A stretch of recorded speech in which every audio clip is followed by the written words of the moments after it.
इस प्रकार से पंडाल में लवा कर लोग भरे हुए हैं और इधर भी आप देख सकते हैं पिंडदान हो रही है।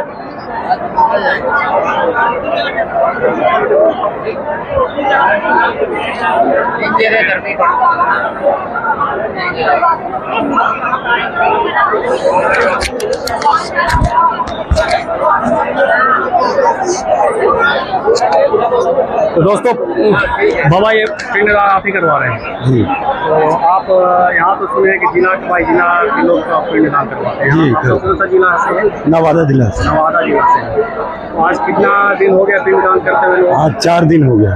आपके जो पिंडदान करने लोग आए हुए हैं, हाँ। जो पिंडदान करने आए हुए हैं वो कितने दिन से कर रहे हैं? रोज कर रहे हैं या नहीं, अभी तो आते हैं और जाते हैं। आते हैं और जाते हैं? हाँ। अच्छा, तो आप नवादा जिला के जितने भी आपके आते हैं वो सब कोई आप ही से करवाते हैं? हाँ, करवाते हैं। नवादा जिला का नहीं, बेवरा जिला का, राजगढ़ का, सीहोर का, गुना का, भोपाल का, ये इंदौर का, ये लोग आते हैं और फिर हम लोग करवाते हैं इनका।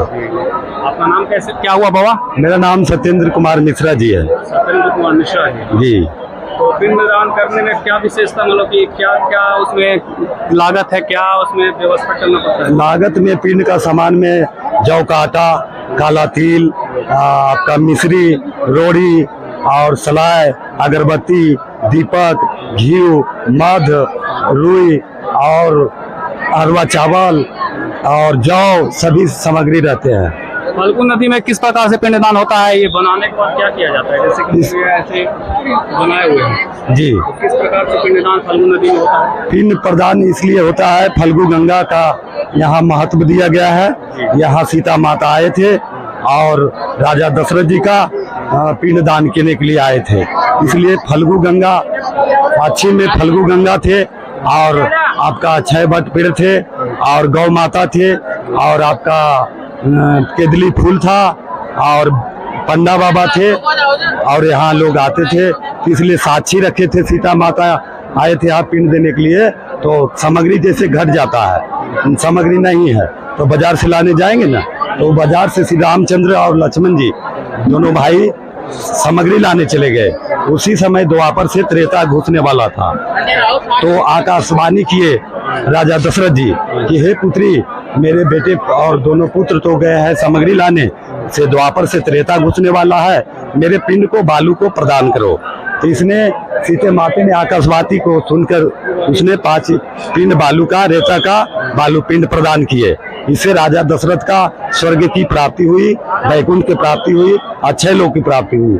और फल्गु गंगा साक्षी आए रामचंद्र इधर से बाजार से सामग्री लेके, तो पूछे कि आप पिंड दे दिए? तो बोले सीते माता कि हाँ, हमने तो पिंड दान कर दिया। तो बोले आपका साक्षी में कौन है?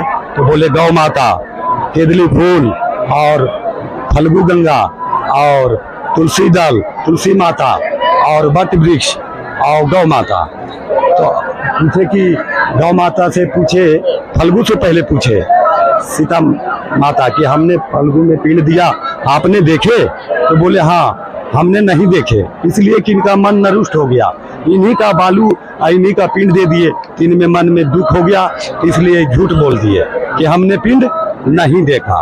तो फिर कहा कि भाई इनको श्राप दे दिए सीता माता श्राप दे दिए कि तुम गुप्त गंगा बहोगे, तुम अंदर अंदर ही बहोगे, तुम्हारे में इतना बड़ा चौड़े पाट होगा लेकिन पानी कभी नहीं होगा, सूखा सूखा होगा, सिर्फ बरसात में ही होगा। हाँ, और जब गौ माता से पूछे तो गौ माता भी, इनको भी जौ का आटा खाने नहीं मिला, इनको मन भी दुखी हुआ, तो वो भी झूठ बोल दिए कि हमने भी नहीं देखा सीता माता के पिंड देते हुए। तो वो भी, इनको भी श्राप दे दिए सीता माता कि तुम विषा खाओगे, और श्राप दे दिए। और फिर तीसरा केदली फूल के पास गए, तो केदली फूल से पूछा गया क्या जी आपने पिंड सीते माते को देते हुए देखे? तो बोले नहीं, मैंने नहीं देखा। तो इनको भी श्राप दे दिए कि तुम सुंदर फूल होगे लेकिन देव पूजे में काम नहीं करोगे। तो बोले कि इसको भी श्राप दे कि तुम पूजे के लायक फूल नहीं होगे। और जब चौथा में गए तुलसी माता के पास गए, तो तुलसी माता भी, इनका भी सहारा नहीं लिए, पिंड प्रदान में तुलसी दल नहीं डाले, तो तुलसी भी नारुष हो गए। तो तुलसी जी भी कह दी कि हम भी नहीं देखे, तो इनको भी श्राप दे दिए सीता माता कि तुम भी कहीं भी जन्म जाओगे, लली कुचैली कहीं भी गंदगी में जन्म जाओगे, जन्म जाओगे। तो उनको भी श्राप दे दिए। और जब गए आपका पंडा बाबा तक, तो पंडा बाबा के भी दक्षिणा नहीं मिले थे, तो वो भी झूठ बोल दिए कि हमने नहीं देखे पिंड दान करते हुए। तो इनको कह दिए कि कितनों भी धन मिल जाए लेकिन आपको संतुष्टि कभी नहीं होगा, तुम सदैव हाथ पसारे ही रहोगे। तब चौथा में गए, पांचवा में गए आपका वट वृक्ष के पास। तो वट वृक्ष से पूछा गया, क्या जी आप वट वृक्ष आपने देखे थे सीता माता को पिंड प्रदान करते हुए? तो बोले हाँ हमने देखे थे। तो इनको अभय वरदान दिए कि जो स्त्री जाति आपका व्रत पूजा करेगा वो सातों जन्म अहियात रहेगा। मुझे अक्षय का वरदान देता हूँ। सीता माता ने मुझे अक्षय की वरदान दिए कि सब दिन तुम्हारा पूजा होगा और जो पूजेंगे इनका 7 जन्म अहियात रहेगा। प्रेम से बोलिए श्री रामचंद्र भगवान की जय, सीता माता की जय, सर्व देवी देवताओं की जय, गया धाम की जय, सकलो समाज की जय। प्रेम से बोलिए शंकर भगवान की जय। तो जिस प्रकार से बाबा ने पूरी जानकारी दे दी कि गया में किस प्रकार से पिंडदान क्यों किया जाता है और जगह जगह पर पिंडदान क्यों किया जाता है, पूरा जानकारी बाबा से मिल चुका है और पूरी जानकारी हमें मिला। तो आपको दिखाते हैं आगे का वीडियो, क्योंकि बहुत लोग पिंडदान करते हुए यात्री आपको नजर आ रहे होंगे।